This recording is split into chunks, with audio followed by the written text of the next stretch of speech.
There are some things I cannot do. Ew, like in marriage. In marriage, some women are like, I can't do this. I can't do this. I can't. Somebody else is gonna do it for you.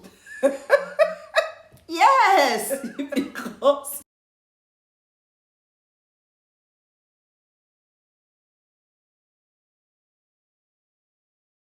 Hello everyone. This is tianasfunandcraft, and this is the marriage talk with T, the very first episode ever. This is a talk show where we the single ones are opportuned to ask questions to the married people to get their insights on marriage, because this topic of marriage is very, very broad and it's something you cannot totally understand. So we want to get some knowledge, some insights, some enlightenment from those that are already inside. On this show, we'll be having different people, married people to be precise, and we'll ask them any questions we have. You can send out your questions to us, and we will ask the married people that will be inviting to the show. And on today's talk show, our first ever guest on the show is Mrs. Savior Wakaji of Saviours Life here on YouTube. hi. You're welcome to the show. Thank you. So today, we the single ones have some questions to ask you, because we would like to understand this marriage thing, because this marriage thing is, it's somehow scary but somehow interesting. For those of us that have never been in it, it's like something we want to know about. So we want to start by asking you some few questions. So some of the questions we have for you today is written down here. Okay. Our first question is, why does it look like people dating are happier than when they get married? Because sometimes you see two people all loved up, but when they get married, it looks like they become strangers. Looks like the whole thing becomes boring. Why does it feel that way, or is it really that way? Um. Okay. Before I go deep into it, I would like to say something that when you say you are dating someone, you are trying to know the person. You right? And then when it comes to marriage, you've known the person. Although you can know somebody. Mm, although you can't, no matter how long you stay with somebody, people develop new attitude every day, new characters. So there's this thing that normally say that they know person finish. That talk is actually true. So no matter, even if you are married to your partner for 10, 20 years, you keep finding new things about that person. So when in dating, you are getting to know yourself.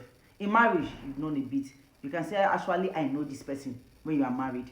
So um, looks are deceiving, attitude are deceiving. People can actually put up attitude just because they want to get close to you.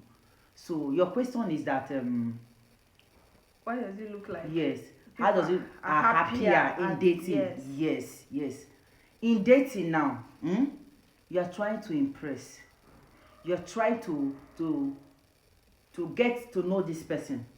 Yeah, and by trying to know this person, you're trying to put up your own character. You're trying to make everything about you perfect Impress the to person. try to impress the person. You understand? So in that dirty phase, all that lovey-dovey phase where you can't live with the person, the whole love, your brain, your heart, everything is messed up because of what? Love.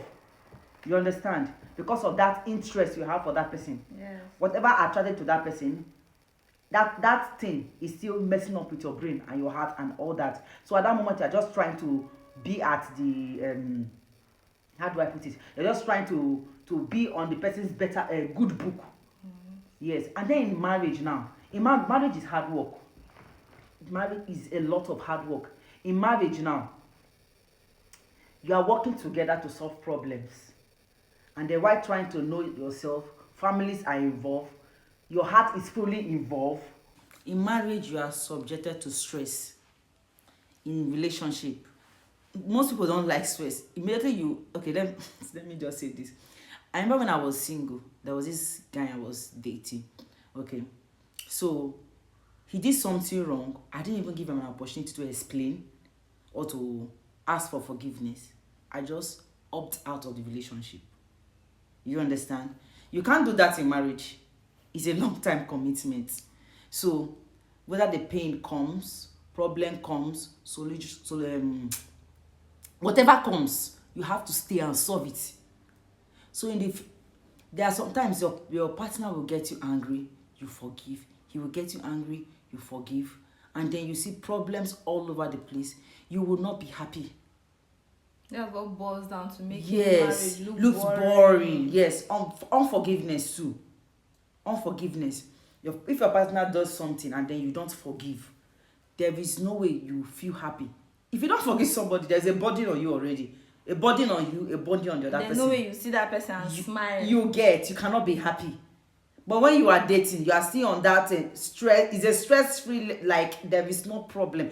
It's not that there's no problem in relationship. When you are dating, there are problems, but there are less stress in dating than in marriage.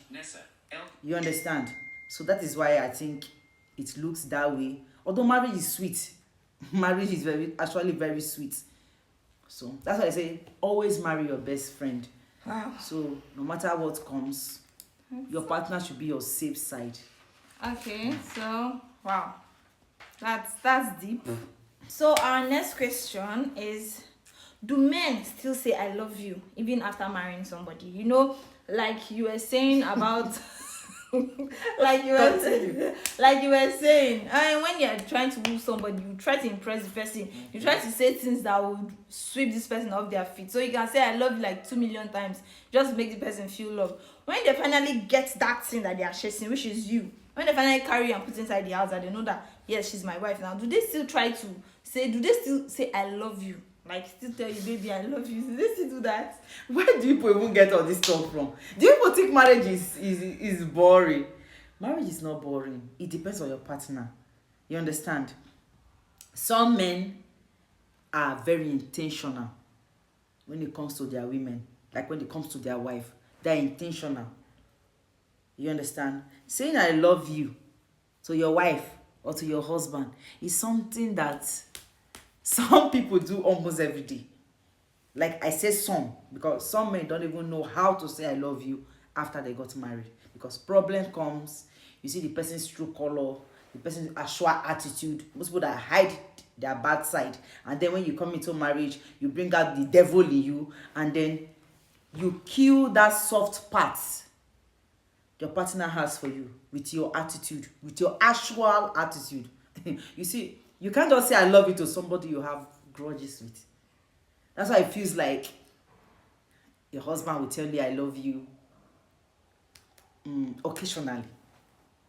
Because when you do something wrong, you don't expect I love you. So the answer now is that Yes. they say it, but occasionally. And let me just say, for example. Yeah, okay, men, okay, people say I love you. So that's why I say from the beginning, I told you, some men say I love you. Some people are very intentional with Words. yes, with words, yes. And then there are some people that they are not, how do I say it? Words of appreciation. They don't know how to do it. Then some people, it's their love language. But when you know your partner that his love language is words of appreciation, you do have to do that constantly. You get? So, Okay. doing love making, some men knows how to do I love you. You understand? When you do something nice, they can say I love you. When you look pretty, they can say I love you. That's why I say occasionally. Okay. Some men, yes. But they do say I love you in marriage, please. Okay. Gen Z. Okay, so our next question is, you as a married woman, Okay. what is the biggest challenge you faced in your marriage? Okay. You caught me there. So, whoa, okay. All right. My biggest challenge. I think is forgiveness. Marriage are filled with a lot of challenges. But where I find very, very, very, very difficult is having to forgive constantly. Jesus, that shit is crazy. You understand? You offend me today, I forgive you. You do the same thing again, I forgive you. The fact that you are doing the same thing constantly and I have to forgive you over and over again it's tiring. It's draining. Yes, it's draining his mind. Like, so that's one of the challenges I'm having in marriage. Yes. Okay. The next question is, what's one of your favorite? I know in your marriage you definitely have too many favorite times where you have different challenges. What is one of your favorite experience in your marriage? One of your favorites? I don't. My experience. Just how? One thing that, okay, a day in your marriage that you were like, wow, I'll never forget this day. This is so nice. Like, I like this thing that happened in my marriage. Okay, it happens. Okay, there was this day that okay, it was actually on my birthday.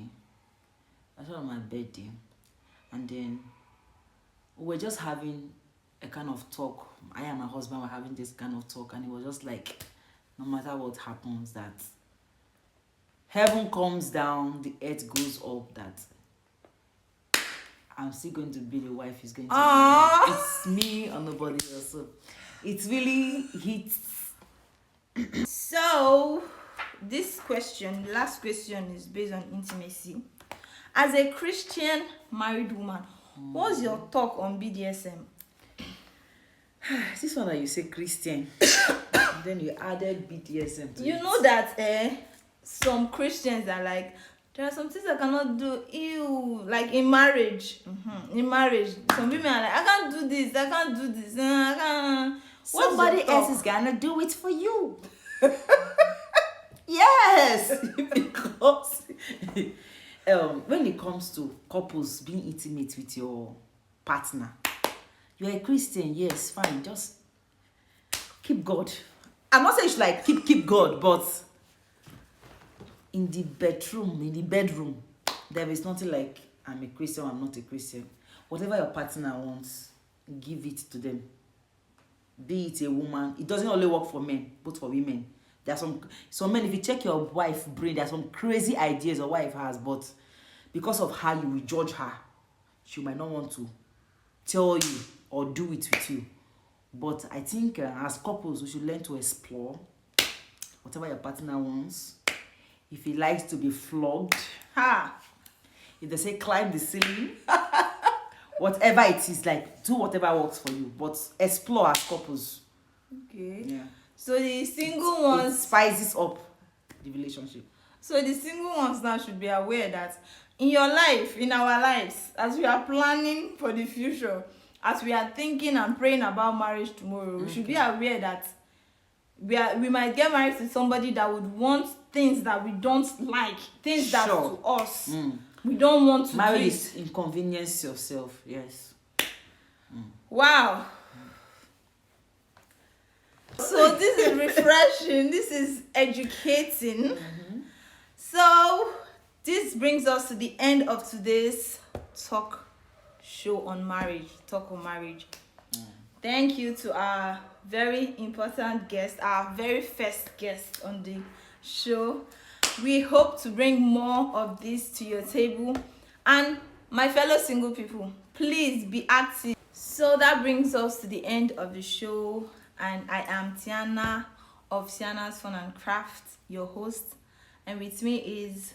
I'm Saviour Mwakaji, Mrs. Saviour Mwakaji of Saviours Life on YouTube. Please subscribe to my channel. Please like, subscribe, and comment. Share this video to your friends. Bye.